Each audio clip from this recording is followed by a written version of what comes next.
सुप्रभात बच्चों, प्यारे बच्चों।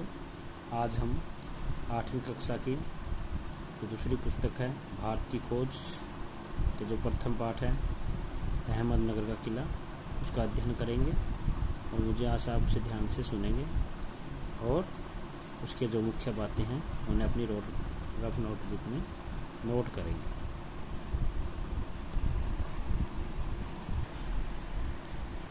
तो पहला लेसन कौन सा बच्चों इसका? अहमदनगर का किला। भारत की खोज पुस्तक किसने लिखी है? पंडित जवाहरलाल नेहरू जी।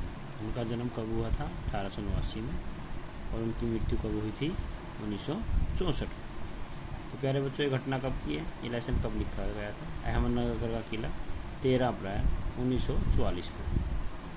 तो आपने इन सब बातों में ध्यान देना है, इन पॉइंटों में ध्यान देना है, क्योंकि आपके ये ऑनलाइन टेस्ट होंगे, उनमें छोटे छोटे पॉइंट्स पूछे जा सकते हैं।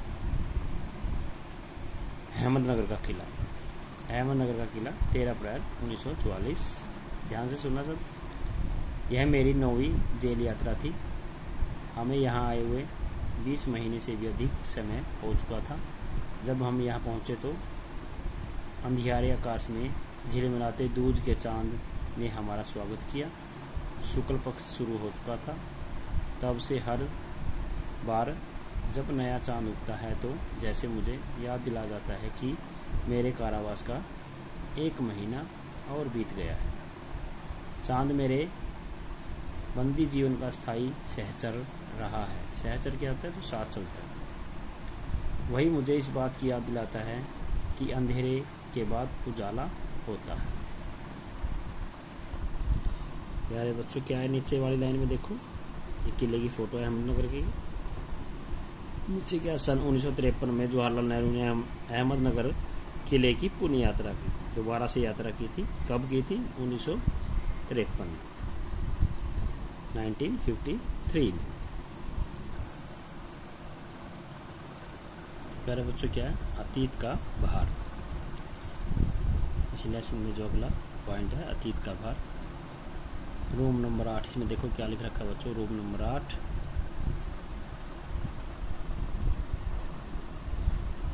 ये किसका है? Prime minister of India. His destination in 1942 to 45।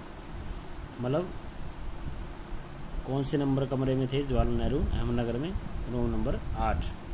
Ahmednagar का किला का वह कक्ष जहां 1942 से 1945 में जवाहरलाल नेहरू को रखा गया था। ये बातें, ये पॉइंट्स तुम्हें याद होने चाहिए, क्योंकि ये पेपर में पूछे जा सकते हैं, जो तुम्हारे ऑनलाइन टेस्ट में पूछे जा सकते हैं। तो आगे क्या है? दूसरी जेलों की तरह यहाँ अहमदनगर के किले में भी मैंने बागवानी करना शुरू कर दिया। मैं रोज़ कई घंटे तपती धूप में भी फूलों के लिए क्यारियाँ बनाने में बिताने लगा। मिट्टी बहुत ख़राब थी, पथरीली, पुराने मलबे और अवशेषों से भरी हुई, क्योंकि यह इतिहास स्थल है। इसलिए अतीत में इसने कई युद्ध और राजमहलों की ध्रुवी संधियाँ देखी हैं। यहाँ का इतिहास बहुत पुराना नहीं है। घटनाओं की दृष्टि से इसकी कोई विशेष अहमियत भी नहीं है, पर इससे जुड़ी एक घटना आज भी याद की जाती है। यह घटना है चांद बीबी नाम की एक सुंदर महिला के साहस की कहानी, जिसने इस किले की रक्षा के लिए अकबर की शाही सेना के विरुद्ध हाथ में तलवार उठाकर अपनी सेना का नेतृत्व किया, पर अंत में उसकी हत्या उसके अपने ही आदमी के हाथों हुई। खुदाई के दौरान हमें जमीन की सतह के बहुत नीचे दबे हुए प्राचीन दीवारों के हिस्से और कुछ गुंबदों और इमारतों के ऊपरी हिस्से मिले। हम बहुत दूर नहीं जा सके, क्योंकि न तो अधिकारियों ने इसकी मंजूरी मिली और न ही हमारे पास इस काम को जारी रखने के साधन थे। अब मैंने कुदाल छोड़कर हाथ में कलम उठा ली है, पर मैं जब तक आज़ाद नहीं हो जाता और कर्म के माध्यम से वर्तमान को अपने अनुभव का हिस्सा नहीं बना लेता, मैं उसके बारे में कुछ नहीं लिख सकता। न ही पैगंबर की भूमिका अख्तियार कर मैं फ़िलहाल भविष्य के बारे में लिख सकता हूँ। बचा रहता है अतीत, पर मैं उसके बारे में भी कुछ इतिहासकार या विद्वान की तरह विविधतापूर्ण शैली में नहीं लिख सकता।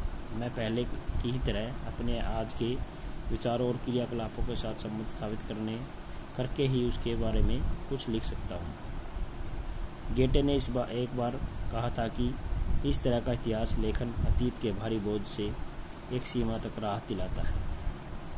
अतीत का दबाव भला हो या बुरा हो, दोनों तरह अभिभूत करता है। कभी कभी यह दबाव धमघोटू होता है, खास तौर पर उन लोगों के लिए जिनकी जड़ें बहुत पुरानी सभ्यताओं में होती है, मसलन भारत और चीन की सभ्यताएं। भारत और चीन की सभ्यताएं बहुत प्राचीन हैं, बहुत पुरानी हैं। आखिर मेरी विरासत क्या है? मैं किन बातों का उत्तराधिकारी हूँ? क्या उन सब का जिसे मानवता ने दसियों हजारों साल के दौरान हासिल किया, उसकी विजय के उल्लास का, उसकी पराजयों की दुखद यंत्रणा का, मानव के उन हैरतअंगेज साहसिक कार्यों का जिसकी शुरुआत युगों पहले हुई और अब भी जारी है और हमें आकर्षित करती है। मैं इस सब का वारिस हूँ, साथ ही उस सब का भी जिसमें पूरी मानव जाति की साझेदारी है। हम भारतवासियों की विरासत में एक खास बात यह है जो अनोखी नहीं है, क्योंकि कोई व्यक्ति औरों से एकदम अलग नहीं होता। अलबत्ता एक बात हम लोगों पर विशेष रूप से लागू होती है, जो हमारे रक्त और मांस अस्थियों में समाई है। इसी विशेषताओं से हमारा वर्तमान रूप बना है, हमारा भावी रूप बनेगा। इसी विशिष्ट विरासत का विचार और वर्तमान पर इसे लागू करने की बात एक लंबे अरसे से मेरे मन में घर किए है। मैं इसी बारे में लिखना चाहता हूँ। विषय की कठिनाई और जटिलता मुझे भयभीत करती है। मुझे लगता है कि मैं सही तौर पर इसका स्पर्श ही कर सकता हूँ। तो प्यारे बच्चों, ये लेसन यहीं पे कंप्लीट होता है और मुझे आशा आपने इसे ध्यान से सुना होगा और जो इसकी मुख्य बातें हैं उसे आपने साथ में नोट भी किया होगा। एक बार इसे आप घर पे अपने आप भी पढ़ लेना और इसमें जो मुख्य बातें हैं उन्हें पेंसिल के साथ अंडरलाइन कर लेना।